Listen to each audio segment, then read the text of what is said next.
مدینے کا بازار تھا۔ گرمی کی شدت اتنی زیادہ تھی کہ لوگ نڈھال ہو رہے تھے۔ ایک تاجر اپنے ساتھ ایک غلام کو لے کر پریشان کھڑا تھا۔ غلام جو ابھی بچہ تھا وہ بھی دھوپ میں کھڑا پسینہ پسینہ ہو رہا تھا۔ تاجر کا سارا مال اچھے داموں پہ بک گیا تھا، بس یہ غلام ہی باقی تھا جسے خریدنے میں کوئی بھی دلچسپی نہیں دکھا رہا تھا۔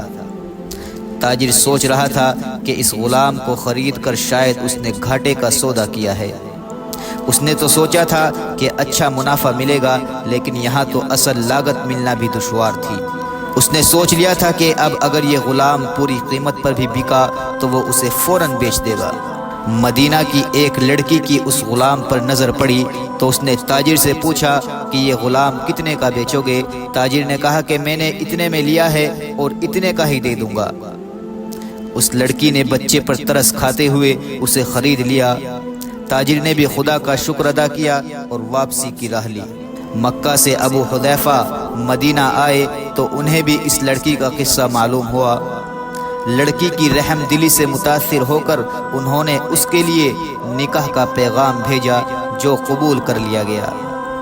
یوں واپسی پر وہ لڑکی جس کا نام ثبیتہ بنت یعار تھا ان کی بیوی بن کر ان کے ہمراہ تھی، اور وہ غلام بھی مالکن کے ساتھ مکہ پہنچ گیا۔ ابو حذیفہ مکہ آ کر اپنے پرانے دوست عثمان بن عفان رضی اللہ عنہ سے ملے تو انہیں کچھ بدلا ہوا پایا اور ان کے رویے میں بہت سرد مہری محسوس کی۔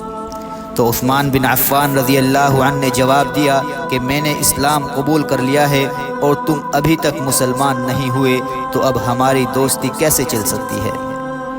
ابو حذیفہ نے کہا تو پھر مجھے بھی محمد صلی اللہ علیہ وسلم کے پاس لے چلو اور اسلام میں داخل کر دو جسے تم قبول کر چکے ہو۔ حضرت عثمان رضی اللہ عنہ نے انہیں نبی اکرم صلی اللہ علیہ وسلم کی خدمت میں پیش کیا اور وہ کلمہ پڑھ کر دائرہ اسلام میں داخل ہو گئے۔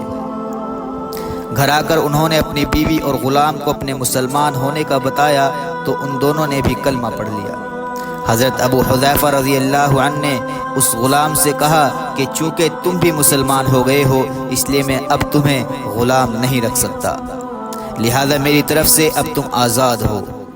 غلام نے کہا آقا میرا اب اس دنیا میں آپ دونوں کے سوا کوئی نہیں ہے، آپ نے مجھے آزاد کر دیا تو میں کہاں جاؤں گا؟ حضرت ابو حذیفہ رضی اللہ عنہ نے اس غلام کو اپنا بیٹا بنا لیا اور اپنے پاس ہی رکھ لیا۔ غلام نے قرآن پاک سیکھنا شروع کر دیا اور کچھ ہی دنوں میں بہت سا قرآن یاد کر لیا، اور وہ جب قرآن پڑھتے تھے تو بہت خوبصورت لہجے میں پڑھا کرتے تھے۔ ہجرت کے وقت نبی اکرم صلی اللہ علیہ وسلم سے پہلے جن صحابہ نے مدینہ کی طرف ہجرت کی ان میں حضرت عمر رضی اللہ عنہ کے ساتھ حضرت ابو حذیفہ رضی اللہ عنہ اور ان کا یہ لے پالک بیٹا بھی تھا۔ مدینہ پہنچ کر جب نماز کے لیے امام مقرر کرنے کا وقت آیا تو اس غلام کی خوبصورت تلاوت اور سب سے زیادہ قرآن حفظ ہونے کی وجہ سے انہیں امام چن لیا گیا، اور ان کی امامت میں حضرت عمر رضی اللہ عنہ جیسے جلیل القدر صحابی بھی نماز ادا کرتے تھے۔ مدینہ کے یہودیوں نے جب انہیں امامت کرواتے دیکھا تو حیران ہو گئے کہ یہ وہی غلام ہے جسے کوئی خریدنے کے لیے تیار نہ تھا، آج دیکھو کتنی عزت ملی کہ مسلمانوں کا امام بنا ہوا ہے۔ اللہ پاک نے انہیں خوشگلو اس قدر بنایا تھا کہ جب آیات قرآنی تلاوت فرماتے تو لوگوں پر ایک محویت طاری ہو جاتی اور راہگیر ٹھٹک کر سننے لگتے تھے۔ ایک دفعہ ام المؤمنین حضرت عائشہ رضی اللہ عنہا کو رسول اللہ صلی اللہ علیہ وسلم کے پاس حاضر ہونے میں دیر ہو گئی۔ آپ صلی اللہ علیہ وسلم نے توقف کی وجہ پوچھی تو بولی کہ ایک قاری تلاوت کر رہا تھا، اس کے سننے میں دیر ہو گئی، اور خوش الہانی کی اس قدر تعریف کی کہ آپ صلی اللہ علیہ وسلم خود چادر سنبھالے ہوئے باہر تشریف لے آئے۔ دیکھا تو وہ بیٹھے تلاوت کر رہے ہیں۔ آپ صلی اللہ علیہ وسلم نے خوش ہو کر فرمایا اللہ پاک کا شکر ہے کہ اس نے تمہارے جیسے شخص کو میری امت میں پیدا کیا۔ کیا آپ جانتے ہیں کہ یہ خوش قسمت صحابی کون تھے؟ ان کا نام حضرت سالم رضی اللہ عنہ تھا۔ جو سالم مولا ابو حذیفہ رضی اللہ عنہ کے نام سے مشہور تھے۔